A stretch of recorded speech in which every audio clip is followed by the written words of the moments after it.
அம்மன் அருள் TV நேயர்களுக்கு வணக்கம். நான் உங்கள் வாழ்க வளமுடன் ஜோதிடர் ஸ்ரீ குருமுரளி என்றும் குருவழியில் குரு நேசிப்பும் குருவை போற்று அன்பார்ந்த குருவாரி சென்பர்களே, இன்னைக்கு பார்க்கக்கூடிய பலன் வார பலன். எப்படி அம்மன் அருள் டிவியில தொடர்ந்து எல்லா கிரக பயிற்சி கொடுக்குறோம். தமிழ் மாதம், ஆங்கில மாதம் எல்லா கிரக பயிற்சி கொடுக்குறோம். நிறைய சப்போர்ட் பண்றீங்க. இப்ப பார்க்கக்கூடிய பலன் எல்லாரும் வார பலன் கேட்டிருக்கீங்க. எதுக்கு இந்த வார பலன் யூஸ் ஆகும்? புதுசா ஒரு விஷயம் ஆரம்பிக்கணும்னா கண்டிப்பா வார பலனை பார்ப்பாங்க. ஏன்னா தினப்பலன் எப்படி முக்கியம், அதே மாதிரி வார பலன் ரொம்ப ரொம்ப முக்கியம். ஏன்னா 15 நாள் ஒரு 15 நாள் ஒரு விஷயம் ஆரம்பிக்கணும்னா கண்டிப்பா எல்லாருமே இந்த வாரப்பலனை எதை எதிர்பார்ப்பாங்க. இந்த வாரம் எப்படி இருக்கும், அடுத்த வாரம் எப்படி இருக்கும், கிரகம் எப்படி மாறுதா அப்படின்னு எல்லாருமே இந்த வாரப்பலன் நோக்கி நிறைய கேட்டலாம். இந்த பயிற்சி நம்ம கொடுக்குறோம். தயவு செய்து ஃபர்ஸ்ட் வாட்டி அம்மன் அருள் டிவியை பார்க்கணும், கண்டிப்பா சப்ஸ்கிரைப் பண்ணுங்க. அப்பதான் நம்ம போடக்கூடிய ஆன்மீக தகவல் நல்லபடியா வந்து சேரும். அது மட்டும் இல்லைங்க, இந்த வாரத்துல ஒரு முக்கியமான யோகங்கள்லாம் இருக்கு. அது மட்டும் இல்லாம உங்க நட்சத்திரத்துக்கு என்னென்ன யோகம் இருக்கு கடைசி மட்டும் வீடியோ பாருங்க, கண்டிப்பா உங்களுக்கு தெளிவா புரியும். இப்ப கிரகமே பாத்தீங்கன்னா உங்க ராசி இருந்து பாருங்க, ஸ்ட்ரெயிட்டா 4ஆம் இடத்துல ராகு பகவான், இதுல 4ல ராகு, 5ஆம் இடத்துல பாத்தீங்கன்னா சனி பகவான், அடுத்ததான் ஸ்ட்ரெயிட்டா 7ஆம் இடத்துல செவ்வாய் உங்க ராசியை பார்த்துக்கிட்டே இருப்பார். 7ல செவ்வாய் எங்க ரிஷபத்துல, 8ஆம் இடத்துல பாத்தீங்கன்னா புதன் பகவான், பாக்யஸ்தானத்துல சூரியன், குரு, சிவராஜ யோகத்துல நீங்க இருக்கீங்க. விருச்சக ராசி சிவராஜ யோகத்துல இருக்கீங்க. ஏன்னா 9ஆம் இடத்துல போய் பாருங்க, சூரியன் புதனும் சேர்ந்து சூப்பரா இருக்கு. 10ஆம் இடத்துல சுக்கிரன் கேது. இந்த 15 நாள்ல எந்த கிரகமும் பயிற்சி ஆகல. எப்படி இந்த 15 நாள்ல ஜூலை மாசம் முடிவுக்குள்ள எந்த கிரகம் பயிற்சி ஆகல. நல்லா தெரிஞ்சுக்கணும், இது சிவராஜ யோகமும் உங்க ராசி அதிபதியான செவ்வாய் உங்க ராசியை பாக்குறாரு. இதான் இங்க நல்லது. எப்படி உங்க ராசி அதிபதி உங்க ராசியை பாக்குறாரு. இதுக்கு முன்னாடி 6ஆம் இடத்துல போய் இருந்தார். எங்கே 6ஆம் இடத்துல எதிரி, பகை, பிரச்சனை, தடங்கள்ல போய் இருந்தார். எப்ப ஒரு மாசத்துக்கு முன்னாடி நான் சொல்றேன். அது எல்லாமே இப்ப போனது பாருங்க. இப்ப மேக்சிமம் பாருங்க போகக்கூடிய நட்சத்திரம் பாத்தீங்கன்னா மேக்சிமம் அதுல அவர் போகக்கூடிய நட்சத்திரம் ரோகிணி இல்ல மிருகசத்துல போறாரு. சந்திரனுடைய கால்களை போறாரு. அதுக்கு முன்னாடி பாருங்க ரோஹிணி முன்னாடி கார்த்தியன்ஸ்ல போயிருப்பாரு. கார்த்தியன்ஸ்ல போகும்போது 8ஆம் இடத்துல அதிபதி சாரத்துல போயிருக்காரு. இதுக்கு முன்னாடி நான் சொல்றேன். நான் சொல்ற டைம் போட்டு சொன்னா உங்களுக்கு மேக்சிமம் ஒரு 15-20 நாளுக்கு முன்னாடி சொல்றேன். கார்த்திகைல போனாரு. அந்த வீடு கொடுத்த அதிபதி 8ஆம் இடத்துல போய் இருந்தார். அப்ப நிறைய தடங்களை, நிறைய குழப்பத்தை, நிறைய தடுமாற்றத்தை எப்ப கொடுப்பாரு? ஒரு 15 நாள் மேக்சிமம் 20 நாளுக்கு முன்னாடி எடுத்து பாருங்க. ஐயா குழப்பம் இருக்கும். இல்ல ஒரு மாசமா பாருங்க, கடன் இருக்கும், பகை இருக்கும், வேலை இருக்காது, நிம்மதி இருக்காது, ஒரு குடும்பத்துல ஒரு கணவன் ஒரு மன வருத்தம், ஒரு சங்கடம், படிப்புகளில் ஒரு மந்தமானத்தன்மை எல்லாமே நீங்க கேட்டீங்கன்னா விருச்சிக ராசி சொல்லுவாங்க. ஆனா இவங்க பயங்கரமா சிந்தி நல்லா யோசிப்பாங்க. பயங்கரமா திறமையான குணம் கிட்ட இருக்கும். ஆனா இருந்தாலுமே இப்ப ஒரு குழப்ப தடுமாற்றம் கண்டிப்பா இருந்துட்டு இருக்கும். ஏன்னா விருச்சிக ராசியை பொறுத்தவரை இது தடங்களை இதுக்கு முன்னாடி சந்திச்சாங்க. பொருளாதார வருமானம், வேலையா இருக்கட்டும், தொழிலா இருக்கட்டும், அதுல தடங்கள் கண்டிப்பா இருந்திருக்கும். மெயினா 2ஆம் இடத்துல போய் அது யாருடைய வீட்டுல இருக்காரு? ரிஷபம் சுக்கிரனுடைய வீட்டுல இருக்காருன்னு வச்சுக்கோ. 2ஆம் இடம் வருமான காசு பணத்தை ரொம்ப இறுக்கி பிடிச்சிருக்கும். நண்பர்கள் கூட்டாளிட்ட ஒரு தடங்களை கொடுத்திருப்பாரு.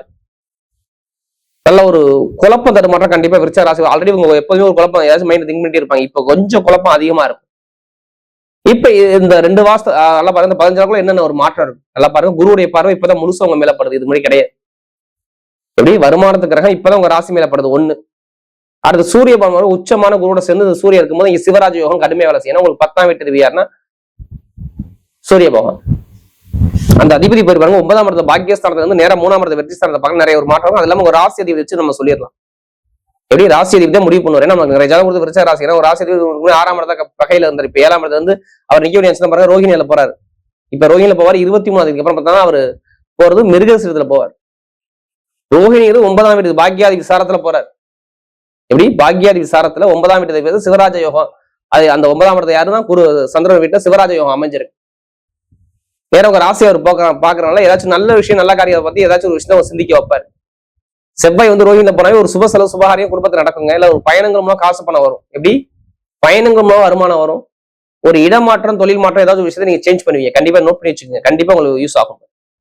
எப்படி இந்த 15 நாளுக்குள்ள வேலை மாற்றம், தொழில் மாற்றம், இடமாற்றம் ஏதாச்சும் ஒரு விஷயம் பண்ணுவீங்க. அதுக்கான சான்ஸ் நிறைய இருக்கு. அதையும் தாண்டி வெளிநாடு, வெளியுள்ள இந்த வேலை பார்க்குற அனைவருக்கும் இந்த விசா பிரச்சனை சரியாகும். சொந்த குடியுரிமை அந்த விசா பிரச்சனையோ இல்ல வேற கண்ட்ரி விட்டு வேற கண்ட்ரி மாறணுமோ, இது எல்லாமே நீங்க பிளான் பண்ணி வச்சிருப்பீங்க. கரெக்டா இன்னும் அக்யூரேட்டா சொன்னா ஜூலை மாசம் 23 அப்புறம் கரெக்டா நீங்க மூவ் பண்ணுங்க. சூப்பரா இருக்கும். ஜூலை மாசம் 23 அப்புறம் வேற கண்ட்ரி விட்டு கண்ட்ரி மாறது, விசா பிரச்சனை சரி பண்றது எல்லாமே மூவ் பண்ணி பாருங்க. உங்க பக்கம் எந்த ஒரு கேஸா இருந்தாலும் உங்க பக்கம் தீர்ப்பு உங்க பக்கம் வரும். வீடு கட்டாதவங்க வீடு கட்டுவாங்க அப்படின்னு நான் சொல்லுவேன். ஏன் வீடு கட்டுவாங்க? எதெல்லாம் எதை வச்சு சொல்றீங்க? சனி பகவான் பாருங்க, இதுக்கு முன்னாடி பாருங்க உங்களுக்கு 5ஆம் பாவத்துல இருக்கிறாரு. அவர் நிக்கக்கூடிய நட்சத்திரம் எடுத்து பாருங்க, புதனுடைய சாரம்.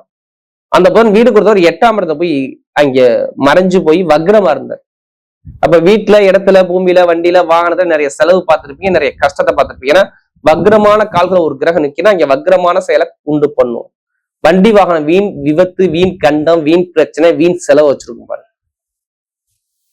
அப்படின்னா உங்களுடைய தந்தைக்கோ தகப்பனுக்கோ லாபத்தை வருமானத்திலேயோ பெருங்கொண்ட பணத்திலேயோ கண்டிப்பா லாபம் கிடைச்சிருக்காது, இன்கம் சரியா இருந்திருக்காது, சகோதர உறவு சகோதரி உறவு மேல மூத்த சகோதர உறவு சார்ந்த ஒரு மனக்குழப்பம் பண்றோம் கண்டிப்பா இருந்திருக்கும். இனிமே எந்த ஒரு கேஸ் தான் நீங்க ஜெயிச்சிருவீங்க. எப்ப தெரியுமா? கரெக்டா ஜூலை மாசம் 23. ஜூலை 23க்கு அப்புறம் புதன் வக்ர நிவர்த்தி ஆகிறார். புதன் போகக்கூடிய நட்சத்திரம் புதனுடைய நட்சத்திரம். புதன் பலமாகி நேரம் 9ஆம் இடத்துக்கு பாக்கியஸ்தானத்தை சிவராஜ யோகத்தோட 21ஆம் தேதி பேர்ச்சியாகி நேரம் வந்து சேர்ந்துடுறாரு. அப்ப நிறைய நல்ல விஷயம் இருக்கு. அவ்வளவுதான். எப்படி இடம் அப்பா சொத்து தாத்தா சொத்து எந்த சொத்து வழக்கம் இருந்தாலும் எடுத்து நடந்தாலும் உங்க பக்கம் தீர்ப்பு வரும். படிக்கக்கூடிய மாணவர்களும் படிப்புகளும் சூப்பரா இருக்கும். எவ்வளவு ஒரு கடன் வந்தாலும் கடன் சார்ந்த விஷயம் விளையும். எந்த பேங்க்ல போய் நீங்க லோன் கேட்டாலும் லோன் சாங்ஷன் ஆகும். அதையும் தவிர நிறைய உடம்பு உபாதை மருத்துவ செலவு நிறைய செலவு நிறைய பார்த்தது. ஏன்னா விருச்சிக ராசி கண்டிப்பா நான் சொல்லுவேன், அதிக மருத்துவ செலவு நிறைய செலவு நிறைய பார்த்தாங்க உடல் ரீதியாக. அந்த மருத்துவ செலவு இப்ப குறையும். ஒன்னே ஒண்ணுதான், வேற ஒண்ணும் கிடையாது. உங்க நட்சத்திர அதிபதி அவருடைய சொந்த நட்சத்திரமான மிருகசத்துல போறதுனால, செவ்வாயுடைய கால்கையை போறதுனால விருச்சிக ராசியை பொறுத்தவரை மருத்துவ செலவு குறையும். ஏன்னா அவர் பாக்குறாரு, குருவுடைய பார்வையும் படுது. சிவராஜ யோகமா இருந்து குரு பாக்குறதுனால அங்க உடம்பு ஆரோக்கியத்துல எந்த ஒரு கெட்டதும் வராது. கவலையே பட வேண்டாம். புதுசா தொழில் பண்றவங்க இப்பதான் கொஞ்சம் கொஞ்சமா லாபம் கிடைக்கும், நீங்க எவ்வளவுடாதீங்க. டக்குன்னு நீங்க கிளியர் ஆகுது. உங்க ஜாதகத்தை பார்த்து தொழில் ஆரம்பிச்சு பாருங்க, இனிமே நல்ல ஒரு மாற்றம். ஏன்னா சுக்கரன் வந்து உங்களுடைய சுக்கரன் வந்து 10ஆம் இடத்து சுக்கரன் இருக்கும்போது அவர் நிற்கக்கூடிய நட்சத்திரம் எடுத்து பாத்தீங்கன்னா கரெக்டா அவர் சொந்த சுயசாரம் வாங்கி போறாரு. அப்ப இங்க தொழில் ரீதியாக நல்ல ஒரு மாற்றத்தை நல்ல வருமானத்தை இன்கம் கண்டிப்பா கொடுப்பாரு. இப்ப எடுங்க லாட்டரி சீட்டை கண்டிப்பா லாட்டரி எடுத்துரும். ஏன்னா சுக்கரன் ஆட்சி பலம். அடுத்து 11 கூடியவர் வக்ர நிவர்த்தி ஆகிறார். எப்ப 23ஆம் தேதி அப்புறம். ஏன்னா 9ஆம் இடத்துல இருந்து வெற்றி ஸ்தானத்தை பாக்குறதுனால நிறைய பேர் வெளிநாடு வெளியூர் உள்ளவங்க ஜாதகத்தை பார்த்து தசாபதி வந்து கண்டிப்பா லாட்டரி எடுத்தா கண்டிப்பா அதுக்கான சான்ஸ் நிறைய இருக்கு. ஜாதகம் பார்க்காம இருக்காதீங்க. நல்ல ஒரு அமைப்பு அமைச்சு கொடுப்பாரு. விருச்சிக ராசி பொறுத்தவரை மருத்துவத்துறை எத்தனை பேர் இருந்தாலும் சரி நல்லா இருக்கும். எத்தனை பேர் மருத்துவத்துறையில இருக்கலாம் அவங்க எல்லாம் சொல்லுங்க. சூப்பர் அமைப்பு. அடுத்து வண்டி வாகன பிசினஸ், டிரைவிங், வண்டி வாகனம், பயணங்கள் மூலம் வருமானங்கள், அடுத்து ரியல் எஸ்டேட் பிசினஸ், அடுத்து கெமிக்கல் துறை, அடுத்து வக்கீல் துறை, யூனிஃபார்ம் எந்த சம்பந்தப்பட்ட துறை எல்லாமே சூப்பராகும். நல்ல ஒரு மாற்றத்தை அழகா அமைச்சு கொடுக்குறாரு. அரசாங்க வேலைக்கு டிரைவ் பண்ணுங்க. கண்டிப்பா உங்க அப்பாவோட வேலையோ இல்ல அம்மாவோட வேலையோ கண்டிப்பா சாதகமா இந்த ஜூலை முடிகிறதுக்குள்ள கிடைக்கும். ஏன்னா சிவராஜ யோகம் அந்த குருவுடைய பார்வை உங்க ராசி மேல வருது. குருவும் சூரியன் சேர்ந்து இருக்கனால குடும்பத்துல அரசாங்க வருமானம் வரணும். 2ஆம் வீட்டு சேர்ந்து இந்த சூரிய குரு சிவராஜ யோகமா இருக்கனால கண்டிப்பா குடும்பத்துல அரசாங்க வருமானம் வரணும். அரசாங்க காசு கண்டிப்பா உண்டு. அதுக்கான வாய்ப்பு நிறைய இருக்கு. எல்லாமே ஜாதகம் மூவ் பண்ணுங்க, வெற்றி நிச்சயமா இருக்கும். இப்ப நட்சத்திர பலம் பாத்தீங்கன்னா முதல் நட்சத்திரம் என்ன வரும்? ஸ்ட்ரெயிட்டா விசா நட்சத்திரம். ஒரு பொறுமையான குணம், அமைதியான குணம், அனுசரிச்சு போகணும், தன்மையான குணம், ஒழுக்கமான குணம், நாகரிகமான குணம் நிறைய இருக்கும். கவலைப்படாதீங்க. அனுசரத்தில் பிறந்தவங்க இனிமே இந்த விசாரணத்துல பிறந்தவங்க எல்லாமே நல்லது ஒரு அனுகூலம் சூப்பராகும். விசாரத்துல பிறந்தவங்க எந்த ஒரு கவலை எல்லாமே இறங்க எல்லாமே வெற்றியா மாறும். இந்த சிவராஜ யோகம் வீட்டுல ஒரு நல்ல விஷயம், நல்ல காரியம், இடம், பூமி, தொழில், உத்தியோகம், உயர் பதவி எல்லாமே இருக்கும். ஏன்னா இதுக்கு முன்னாடி ரொம்ப ரொம்ப தடங்களை பாத்தீங்க. வம்பு, வழக்கு, பிரச்சனை, வருமானம் இல்ல, பொருளாதாரம் இல்ல, கடன், பகை, எதிரி நிறைய தடங்களை சந்திச்சு இப்பதான் கொஞ்சம் நிம்மதி ஒரு மாசம் கிடைச்சிருக்கு. இனிமே நல்லா இருக்கும் பாருங்க. இந்த 15 நாள் நல்ல ஒரு மாற்றத்தை பார்ப்பீங்க. இப்ப நல்ல அரசாங்க வேலையோ, தலைமை பொறுப்போ, வேலை உத்தியோக மாற்றமோ, ஒரு நல்ல ஒரு விஷயம், நல்ல காரியமா வருது, நல்ல விஷயமா இருக்கு. நான் சொல்ற இந்த 15 நாளுக்குள்ள சொல்லி நல்ல ஒரு மாற்றமா இருக்கு. படிப்பு, கல்வி, தொழில், உத்தியோகம் எல்லாத்துலயும் சரி நல்ல ஒரு மாற்றம் கண்டிப்பா தேடி வரும். அடுத்து அனுசரத்துல பிறந்தவங்க பாருங்க எல்லாமே நல்லா ஒரு உழைக்கக்கூடிய திறமை, நல்லா ஹார்ட் ஒர்க் பண்ணுவாங்க, நல்ல திறமையான குணம், நல்லா சிந்திக்கக்கூடிய குணம் நிறைய இருக்கும்.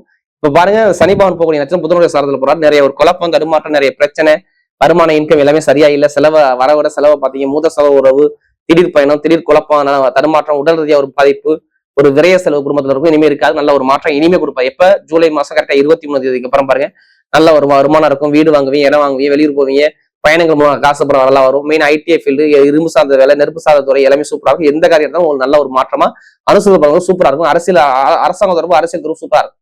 அடுத்த கேட்டேஜ் பண்ணுங்க கரெக்டா பாருங்க 23ஆம் தேதி அப்புறம் உங்களுக்கு நல்ல டைம் ஆரம்பிக்கும் பாத்துங்க. ஏன்னா உங்களுக்கு வருமானம் சரியா இல்ல, பொருளாதார செலவு, மருத்துவ செலவு, வரைய செலவு, நிறைய குழப்பம், தடுமாற்றம், திடீர் பிரச்சனை, அப்பாவுக்கு அம்மாவுக்கு உடல் சார்ந்த விஷயம், மருத்துவ செலவு, வரைய செலவு, நிறைய தடங்களை சந்திச்சு அந்த கேட்டேஜ் பண்ணுவாங்க. இனிமேல் சந்திக்க மாட்டீங்க. இனிமேல் வருமானம் நல்லா இருக்கும், தொழில் நல்லா இருக்கும், வேலை உத்தியோகம் நல்லா இருக்கும், வெளிநாடு யோகம் நல்லா இருக்கும், படிப்பு கல்வி நல்லா இருக்கும், நிறைய ஒரு சுப செலவு நல்லா இருக்கும். மெயின் ஐடிஎஃப் நல்லா இருக்கும், கலைத்துறை நல்லா இருக்கும், கம்ப்யூட்டர் துறை நல்லா இருக்கும், பேங்க்ல வேலை பார்க்கறது நல்லா இருக்கும். இந்த துறை எல்லாமே சூப்பரா இருக்கும். அறிவை தூண்டக்கூடிய எல்லா துறையுமே பட்டையை கிளப்புறது கரெக்டா ஜூலை மாசம் 23ஆம் தேதி. இது எழுதிய வச்சுங்க, நல்ல ஒரு மாற்றம் தேடி வரும்.